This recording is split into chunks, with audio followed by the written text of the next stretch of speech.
Hello, members, and hello to you, podcast listeners out there. Let's continue with the Salem witch trials. In 1687, Andros passed a new tax act.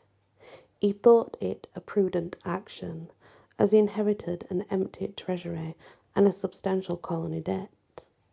However, it faced considerable opposition in his council, and in several Essex county towns, the citizens formally opposed the tax, which they viewed as unfair and levied by an unrepresentative government. Again, opposition started in Ipswich, which refused to appoint a tax collector. Topsfield and Rowley soon followed suit. They claimed they could be taxed only through an elected assembly, and tried to do so otherwise infringed on their rights. As Englishmen, Andros acted swiftly and decisively to crush the Essex tax revolt before it could spread, arresting more than 30 men.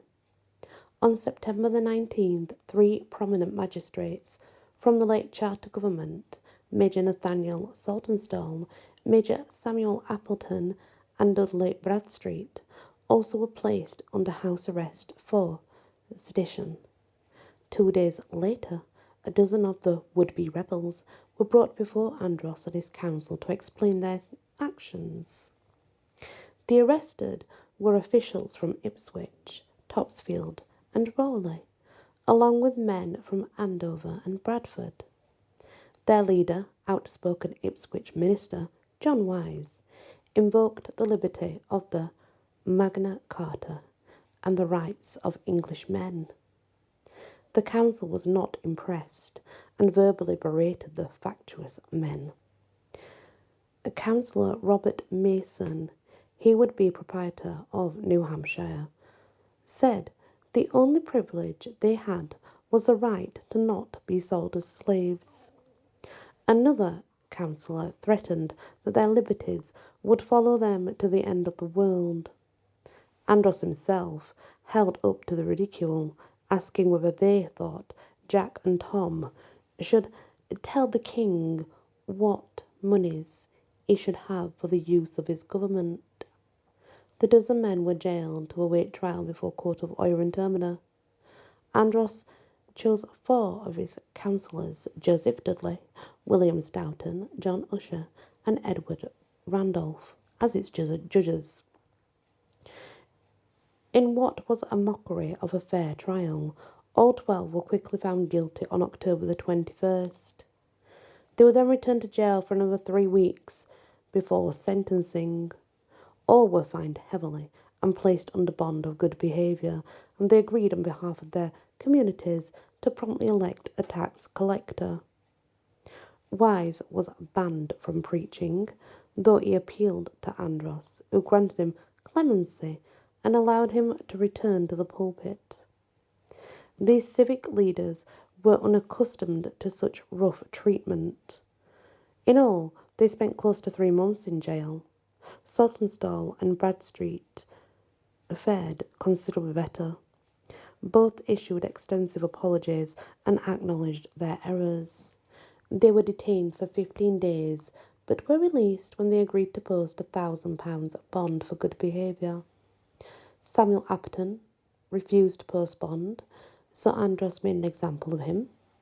The aged major in fragile health spent the winter of 1687 to 88 in Boston's dank stone jail, imprisoned without facing any formal charges.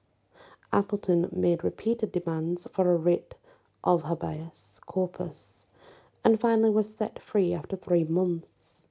The treatment of Saltonstall, Broadstreet, and Appleton shocked the Puritan establishment.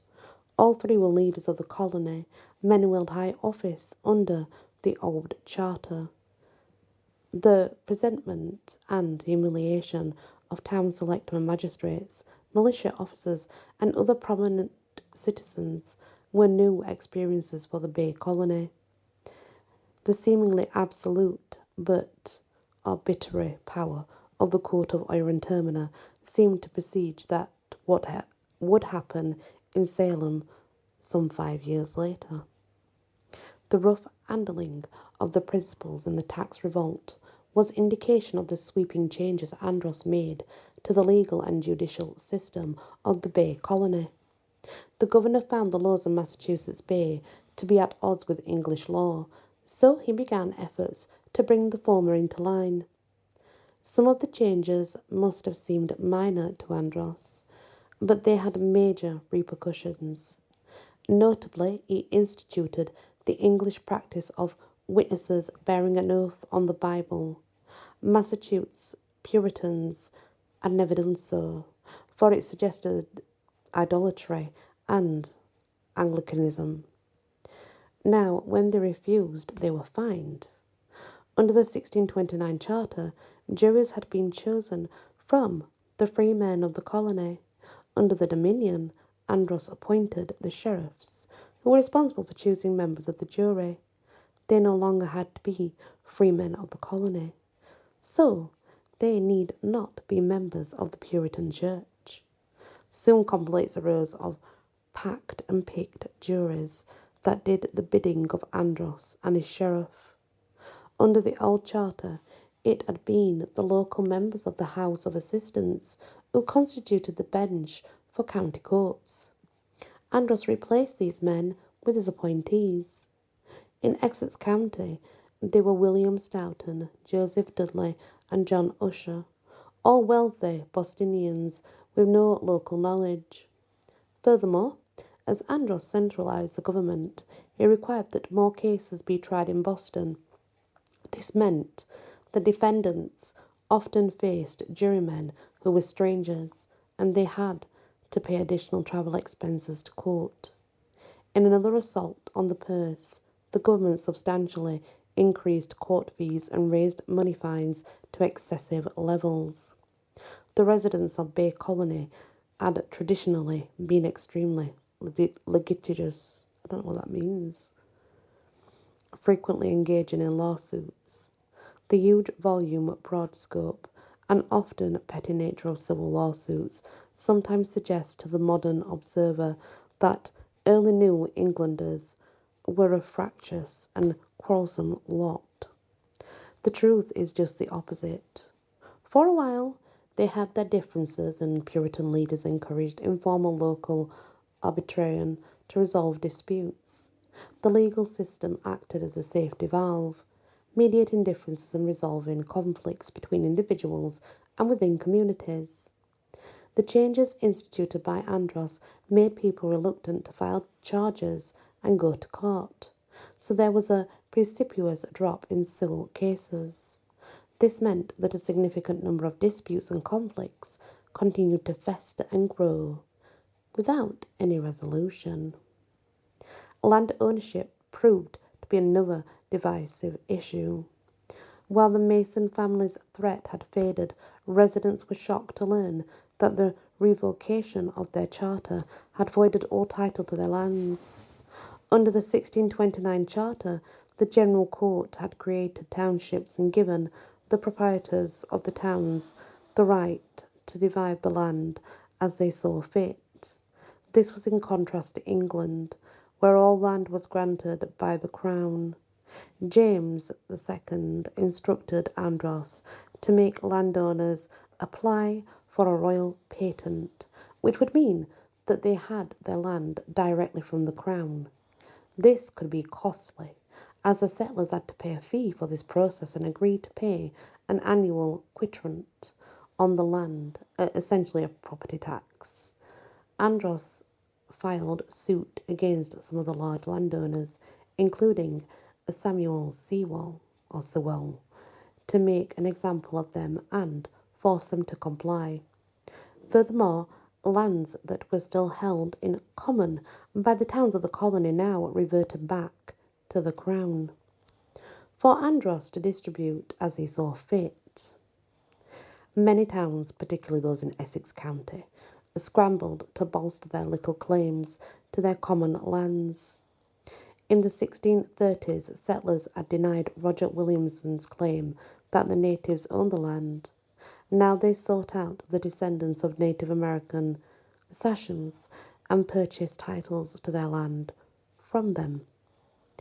In 1686, representatives of Salem, Lynn, and Reading bought the native claim of title to their townships from the descendants of Sagamore George, and Beverley purchased titles from the heirs of the Sagamore Masconomet.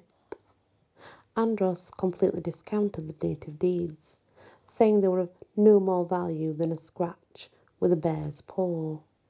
Salem's Captain Stephen Sewell and Reverend John Higginson took issue with Andros's view. They said that Massachusetts had received the land from God with the consent of the native inhabitants. Andros replied, drew a line in the sand. Either you are subjects or you are rebels. Several of his supporters benefited from Andros's actions, receiving lands previously granted to towns or individuals. Overall, Andros's land policy created a great deal of outrage and considerable uncertainty among the colonists. They had worked hard to establish settlements, build homes, defend them from attack in King Philip's War. Now, they had to pay for that privilege or lose everything. What in the world could be next?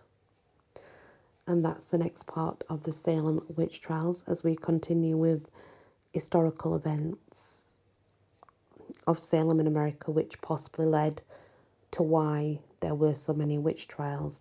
As we're seeing now, there's a lot stirring, right? Especially when it comes to money and land and ownership. It's all kind of festering, isn't it? Because they're being repressed, because every time they have to voice an opinion or they want to change something, they are fined or thrown in prison. So I kind of get where it's going with this. When you suppress something that long, and it just sits and festers, there's going to be a rough outcome. So maybe that's why we end up at the witch trials as they are. Maybe this did play a big part in it. Thank you for listening and many blessings.